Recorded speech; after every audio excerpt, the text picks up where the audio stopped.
और सांसदों की जो प्रदेश यात्रा है, इसका जो खर्चा है, ये खर्चा लगातार बढ़ रहा है। तो संसद में एक दिन बहस हो रही थी, तो उस बहस में पुराना कच्चा चिट्ठा खोला जा रहा था, तो कैसी कैसी यात्राएं हुई।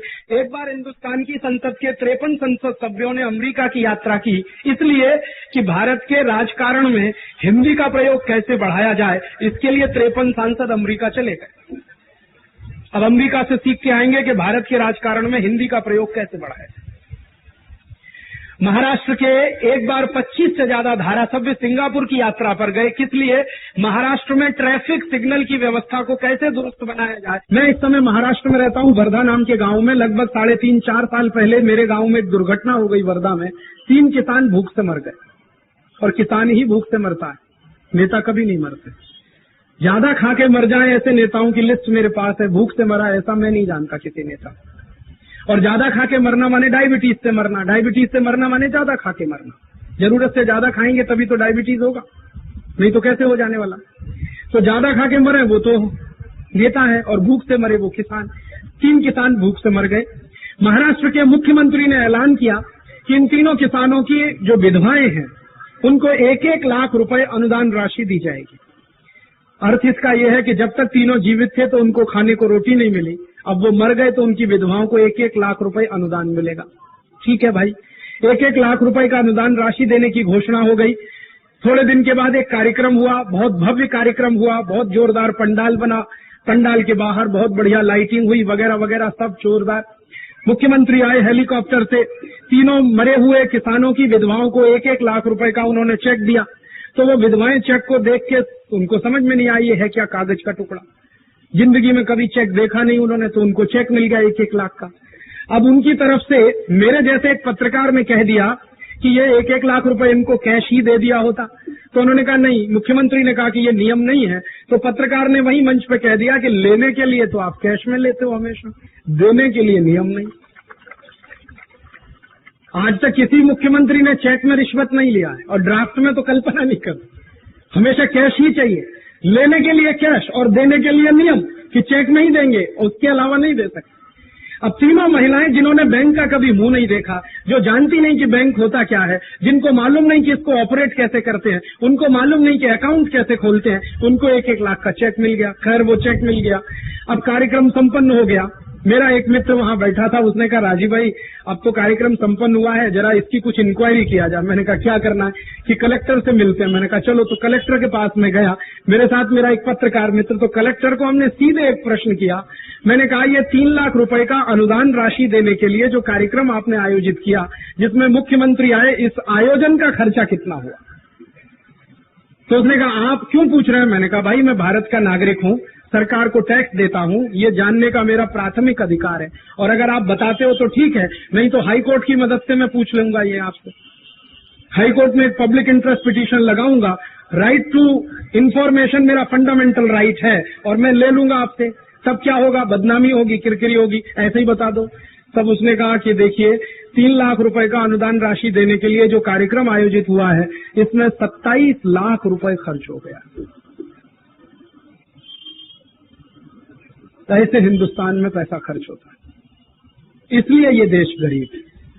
देश इसलिए गरीब नहीं है कि हमारी जनसंख्या बढ़ गई है। देश इसलिए गरीब है कि हमारे खून पसीने की कमाई का पैसा हमारे ही देश के नेता जिस बर्बादी से खर्च कर रहे हैं, या तो घूस लेकर, या रिश्वत लेकर, या भ्रष्टाचार करके, नहीं तो अपनी पगार लेकर, नहीं तो तमाम दूसरे तरीकों से खर्च करके, उसी ने हिंदुस्तान को डुबो दिया है। आप शायद जानकर हैरान हो जाएंगे, भारत देश की सरकार दुनिया में ऐसी सरकार है जिसकी आमदनी उसके खर्चे से बहुत कम है।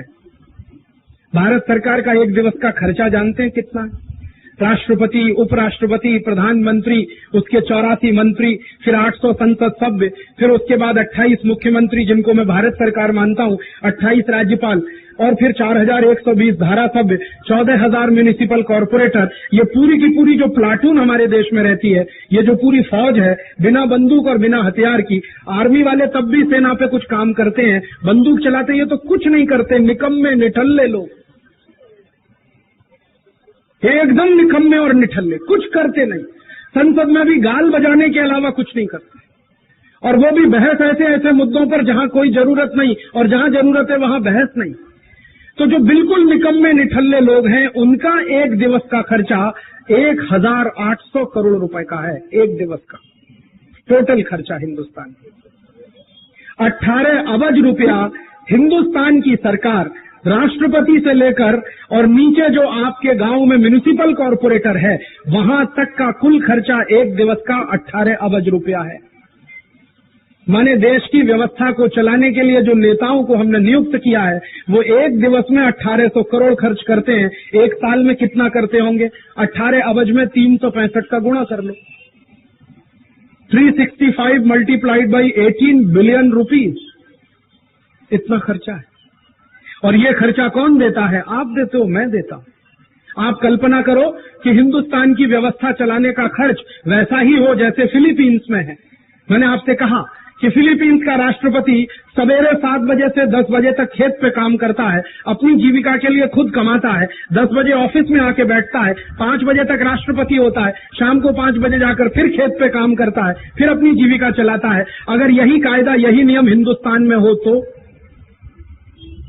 कि हर एक नेता को अपनी जीविका चलाने के लिए मेहनत करनी पड़ेगी और नहीं कर सकता तो उसको जरूरत नहीं है नेता बनने की। हम तो नहीं कहने जा रहे हैं कि आप नेता बनिए हमारे। और हिंदुस्तान की बड़ी विचित्र व्यवस्था है कि इस देश में जिस आदमी को आप किसी स्कूल में पटा वाला नहीं बना सकते क्योंकि उसके पास 4 क्लास पास का सर्टिफिकेट नहीं है, उसको आप मुख्यमंत्री बना सकते हैं गुजरात का, उसको आप हिंदुस्तान का फाइनेंस मिनिस्टर बना सकते हैं, उसको हिंदुस्तान का प्रधानमंत्री भी बना सकते हैं, राष्ट्रपति भी बना सकते हैं। माने जिस आदमी में स्कूल के पटावाला होने की लायकियत नहीं है वो हिंदुस्तान का राष्ट्रपति हो सकता है। बड़ा विचित्र देश है। जो आदमी कहीं दुकान नहीं चला सकता, जिसने जिंदगी में कभी व्यापार नहीं किया, उसको आप व्यापार मंत्री बना सकते हैं। जिसको फाइनेंस का ABCD नहीं आता उसको फाइनेंस मिनिस्टर बना सकते हैं। जिसको कुछ नहीं आता उसको चीफ मिनिस्टर या प्राइम मिनिस्टर बना सकते हैं। बड़ा विचित्र देश है। दूसरों से हम बात करेंगे कि गुणवत्ता को देखना चाहिए, क्वालिटी को देखना चाहिए। मैं लोगों से जब चर्चा करता हूं कि स्वदेशी वस्तु को वापरो तो कहते हैं स्वदेशी वस्तु में क्वालिटी नहीं है। इन नेताओं में कौन सी क्वालिटी है जिनको आप सिर पे बिठा के रखते हैं? आप बताओ किसी एक में कोई क्वालिटी है? कौन सी ऐसी क्वालिटी है इनमें जिनको आप सिर पर बिठा के रखे हुए हैं, जिनके लिए 18 अरब रुपया रोज का आप अपने खून पसीने की कमाई में से खर्च कर रहे हैं? इतना सारा पैसा जो हम प्रशासन व्यवस्था पे खर्च करते हैं, अगर यही पैसा गरीबों पे खर्च करना हम शुरू करें, बेकारों की फौज पर खर्च करना शुरू करें, हिंदुस्तान की गरीबी बेकारी का प्रश्न 5 बरस में से मिट सकता है। मतलब क्या है? मैं कहना यह चाहता हूं कि हिंदुस्तान का ये जो राजतंत्र है या जिसको आप डेमोक्रेसी कहते हैं, ये गरीबी और बेकारी की जड़ है, ना कि हमारी जनसंख्या गरीबी और बेकारी की जड़। जनसंख्या को दोष मत दीजिए, लोगों को दोष मत दीजिए। व्यवस्था खराब है हमारी, लोग खराब नहीं है हमारे देश में। लोग तो इतने अच्छे हैं शायद ही दुनिया में कोई देश में मिले। इतने अच्छे लोग इस देश में, कभी भी टैक्स बढ़ जाए क्यों नहीं करते, कभी भी बिजली का भाव बढ़ जाए क्यों नहीं करते, कभी भी रोड टैक्स बढ़ गया क्यों नहीं करते, और रोड टैक्स ऊपर से देते हैं और टोल टैक्स और देते हैं। बड़ा विचित्र है ये देश। मुंबई से आओ अहमदाबाद तक तो रास्ते भर में कितनी जगह आपको टोल देना पड़ेगा वो तो है ही, और रोड टैक्स और देना वो है अलग से। जब रोड टैक्स दे दिया फिर टोल टैक्स की क्या जरूरत है? रोड टैक्स अलग से दो, टोल टैक्स उसके ऊपर से दो, माने टैक्स के ऊपर टैक्स दो। फिर भी कोई क्यों नहीं करता, फिर भी कोई बगावत नहीं करता। इससे ज्यादा सीधे लोग दुनिया में कहां मिलेंगे? आप जरा बता दो मुझे। दुनिया का एक देश का नाम लेके दिखा दो जहां पर रोड टैक्स के ऊपर टोल टैक्स कोई लेके देख ले सरकार, चाहे वो फ्रांस हो, चाहे जर्मनी हो, चाहे ब्रिटेन हो, चाहे डेनमार्क हो, चाहे नॉर्वे हो, चाहे अमेरिका हो, लेके तो देख ले। रोड टैक्स अलग से लिया और टोल टैक्स लेके देख ले कोई सरकार। हंगामा हो जाएगा, कुर्सी हिल जाएगी, गद्दी हिल जाएगी, राष्ट्रपति को इस्तीफा देना पड़ जाएगा। लेकिन ये हिंदुस्तान की ही प्रजा है कि टैक्स पे टैक्स लगाते जाओ, लगाते जाओ, लगाते जाओ। चाहे व्यापारी हो, चाहे उद्योगपति, चाहे साधारण किसान हो, चाहे मजदूर, हर एक आदमी टैक्स देता जाता है, देता जाता है, देता जाता है। बस ये मान लेता है कि हमारी किस्मत ऐसी है, हमको भगवान ने ऐसा ही कर दिया, हमको भगवान ने वैसा कर दिया। इतना सीधा साधा आदमी जो नेताओं को दोष नहीं देता, किस्मत को दोष देके चुपचाप बैठा रहता, अपनी गरीबी का कारण भी अपनी किस्मत को मानता। ये नहीं मानता कि ये खराब व्यवस्था मेरी गरीबी का कारण है। तो इतने सीधे साधे, इतने भोले भाले, इतने मेहनत करने वाले लोग हिंदुस्तान में जिस परिस्थिति में रहते हैं वो कल्पना के बाहर है। और ये परिस्थिति की कल्पना कभी न भगत सिंह ने की थी, न चंद्रशेखर ने की थी, न ऊधम सिंह ने की थी, न रानी झांसी लक्ष्मीबाई ने की थी, न सचिंद्रनाथ सान्याल ने की थी, न खुदीराम बोस ने की थी, जो 19 वर्ष की उम्र में फांसी के फंदे पर चढ़ गया। आप जानते हैं हिंदुस्तान की आजादी के इतिहास में सबसे छोटे उम्र का शहीद खुदीराम बोस था, जो 19 वर्ष और 2 महीने का था जब उसको फांसी हो गई थी लंदन में। सबसे कम उम्र का था। तो सबसे कम उम्र का खुदीराम रहा हो या सबसे अधिक उम्र का कोई दूसरा क्रांतिकारी, कभी किसी ने यह कल्पना नहीं की थी कि आजादी के बाद हिंदुस्तान ऐसे लोगों के हाथ में जाएगा जो देश को ही घुन की तरह से खा जाएंगे। ऐसी कल्पना किसी शहीद ने नहीं की। अगर की होती तो आजादी के लिए लड़ाई नहीं लड़ी होती उन्होंने, जब उनको यही मालूम होता कि ऐसे लोगों के हाथ में देश जाने वाला है। आजादी के पहले के क्रांतिकारी देश की आजादी के लिए अपना घर दान देते थे, अपना जीवन दान देते थे, अपनी पत्नी को कुर्बान किया, अपने बच्चों को कुर्बान किया। और आजादी के बाद के ये नेता अपना घर भरने के लिए, अपना परिवार भरने के लिए देश को दांव पर लगा सकते हैं, देश की अस्मत को दांव पर लगा सकते हैं, देश के स्वाभिमान से सौदा कर सकते हैं, देश के आत्मसम्मान को भी बेच सकते हैं। तो कितना बड़ा फर्क है 1947 से पहले के भारत में और 1947 के बाद के भारत में। इसलिए मैं कई बार तो लोगों से कहता हूं कि आजादी आई है लेकिन वो कहीं खजूर में अटक गई है। गिरी जरूर लेकिन खजूर में अटक गई, हम तक नहीं पहुंची हो। आजादी हमने कहां देखी? हम तो वही भ्रष्टाचारी भारत देख रहे हैं जो अंग्रेजों के जमाने में था। मेरे पास 1930 के कुछ दस्तावेज हैं। 1930 में हमारे यहाँ संसद चला करती थी और संसद की यही बिल्डिंग हुआ करती थी जो आज भी है। 1930 के दस्तावेज हैं जिसमें भारत सरकार ने बजट पेश किया। भारत सरकार माने अंग्रेजों की सरकार। तो अंग्रेजों का वायसराय बजट पेश कर रहा है। 1930 की घटना बता रहा हूं आपको। 27 फरवरी 1930 का दिन संसद में बजट पेश किया जा रहा है। तो बजट क्या है वो आपको बताता हूं। 130 करोड़ रुपए का बजट है। आप जरा ध्यान से सुनना, 1930 के आंकड़े हैं। 130 करोड़ रुपए का टोटल बजट है, जिसमें से 110 करोड़ रुपया पगार का खर्चा है। 1930 की बात बताता हूं यार। तो जब अंग्रेजों का शासन चलता था तो 130 करोड़ के बजट में 110 करोड़ रुपया पगार का खर्चा होता था। अब काले अंग्रेजों का शासन चलता है, आप देख लो 3.5 लाख करोड़ के बजट में या 3,80,000 करोड़ के बजट में 80% खर्चा पगार या विदेशी कर्जे के ब्याज का खर्चा। कोई फर्क नहीं है आजादी के पहले के भारत में और आजादी के बाद के भारत में। आजादी के पहले भी बजट का पैसा विकास पे खर्च नहीं हुआ कभी भी, आजादी के बाद भी नहीं हो रहा है। पगार का ही खर्च सबसे बड़ा खर्च है। और जो व्यवस्था अपने पगार पे ही अपनी आमदनी खर्च कर ले वो व्यवस्था बहुत दिन चलती नहीं है, वो टूट जाती है, डूब जाती है। वैसे ही हिंदुस्तान की व्यवस्था टूट रही है और डूब रही है।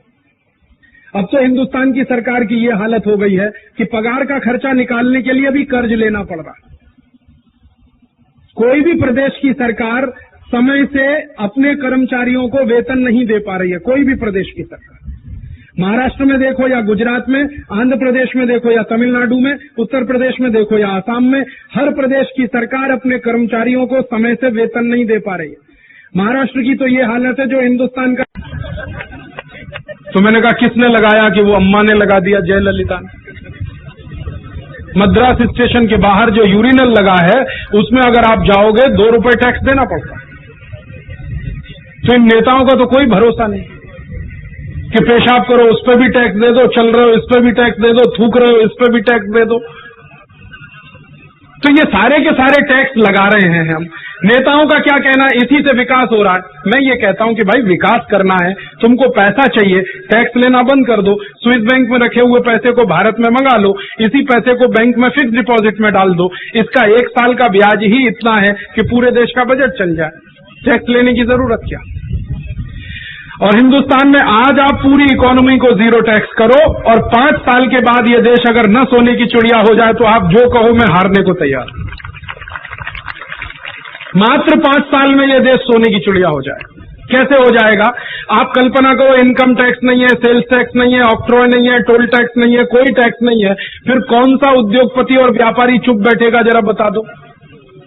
किसी के पास एक फैक्ट्री है तो 10 लगाएगा, 10 है तो 100 लगा देगा, 100 है तो 1000 लगा देगा। माने जिसके पास जितना पैसा है एक साथ इन्वेस्ट करेगा, और मैक्सिमम इन्वेस्टमेंट अगर प्रोडक्शन में आ जाए तो हिंदुस्तान की प्रोडक्टिविटी को कौन रोक पाएगा।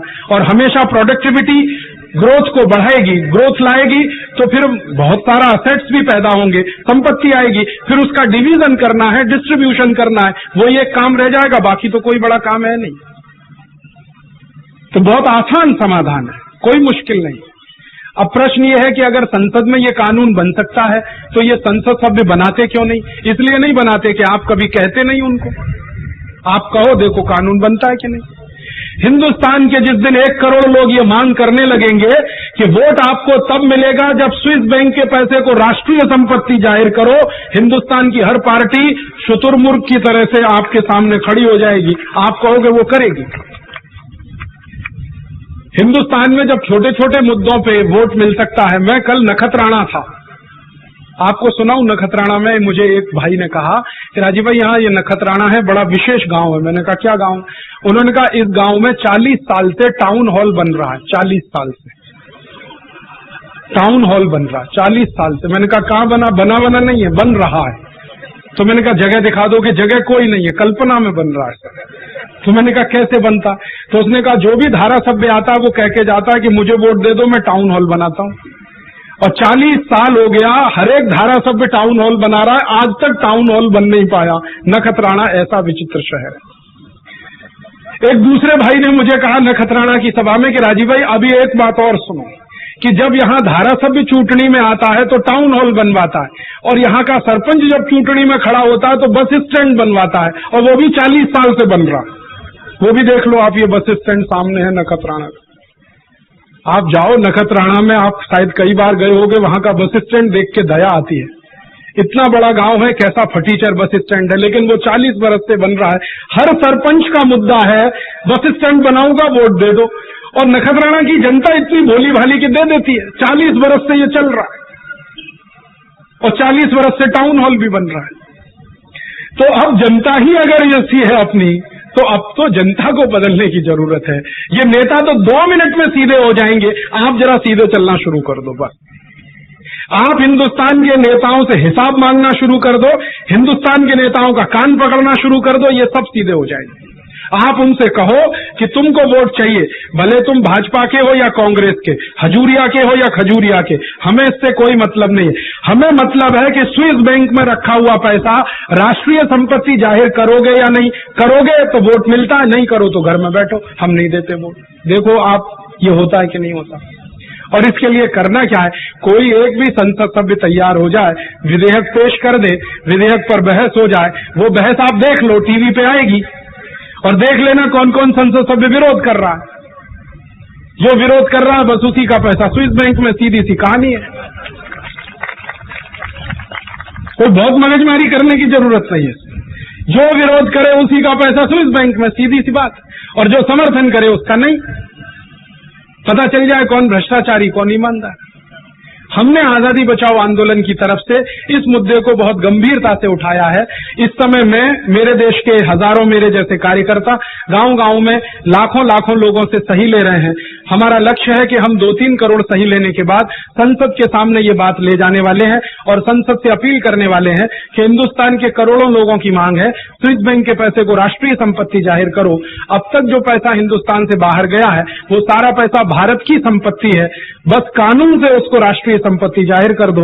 वो पैसा एक बार हम राष्ट्रीय संपत्ति जाहिर करें तो उससे देश का बहुत सारा विकास का काम हो सकता है, गरीबी भुखमरी दूर हो सकती है।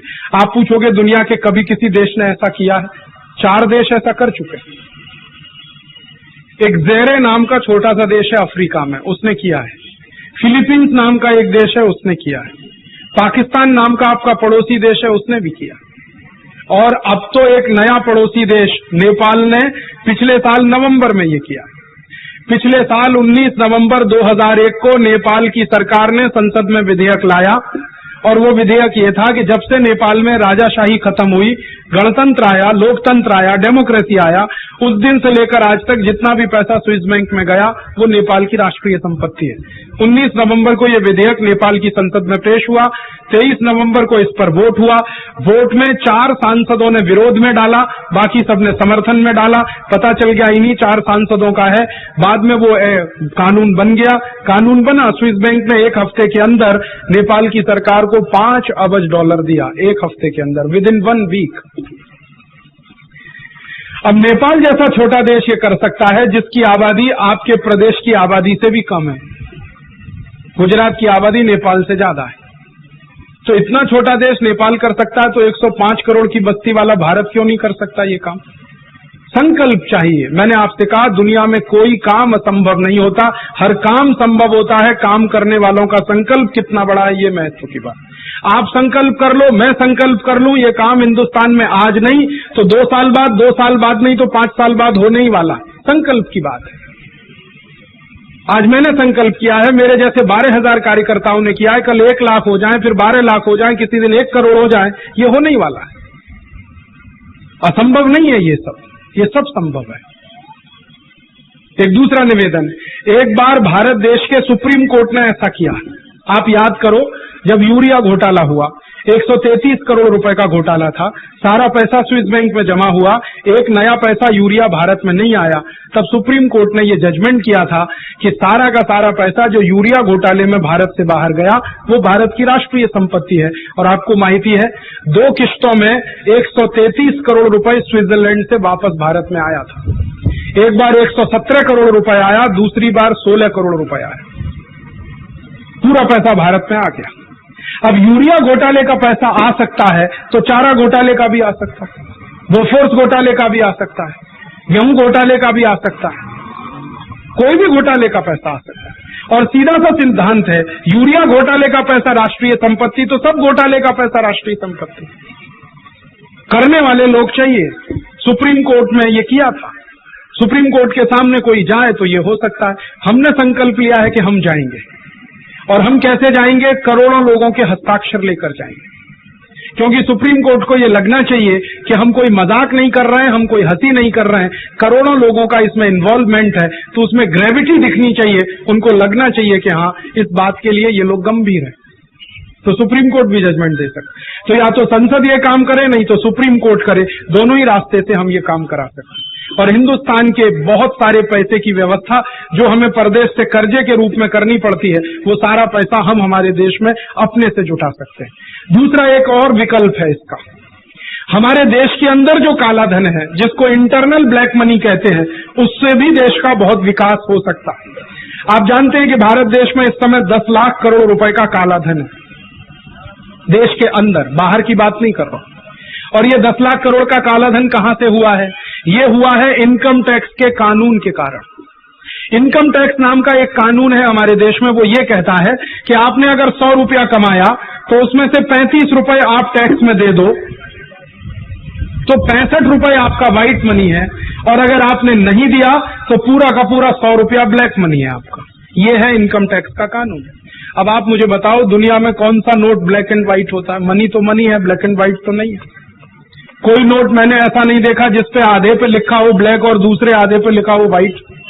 नोट तो नोट है, मनी तो मनी है, ब्लैक एंड व्हाइट नहीं है। ये तो कानून ऐसा है जो कुछ धन को ब्लैक बनाता है, कुछ को व्हाइट बनाता है।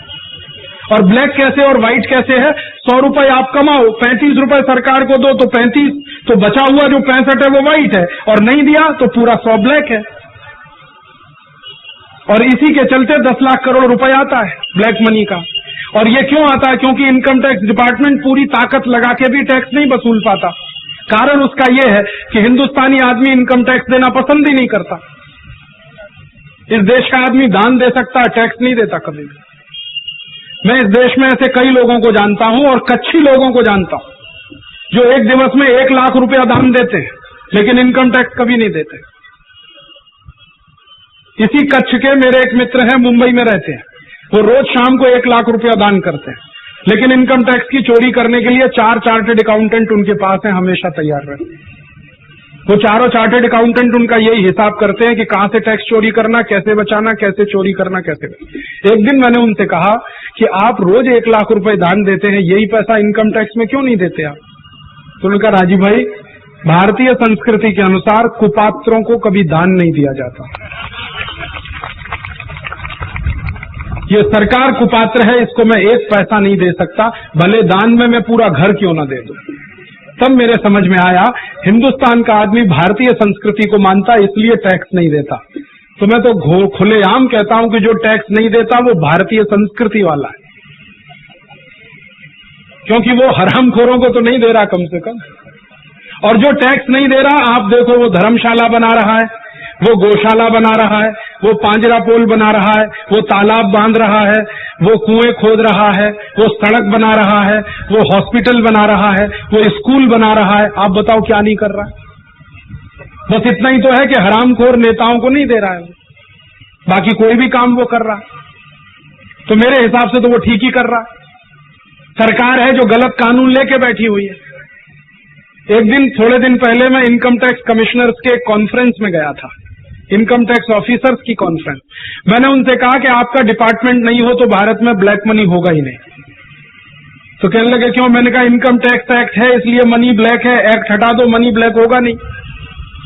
आप कानून हटाओ तो मनी कहां से ब्लैक होगा? तब व्हाइट ही व्हाइट है। कहने लगे, बात तो आपकी सही है। तो मैंने कहा, ये डिपार्टमेंट बंद कर दो। तो कहने लगे, सरकार का खर्चा कैसे चलेगा? मैंने कहा, इससे ज्यादा हम दे देंगे।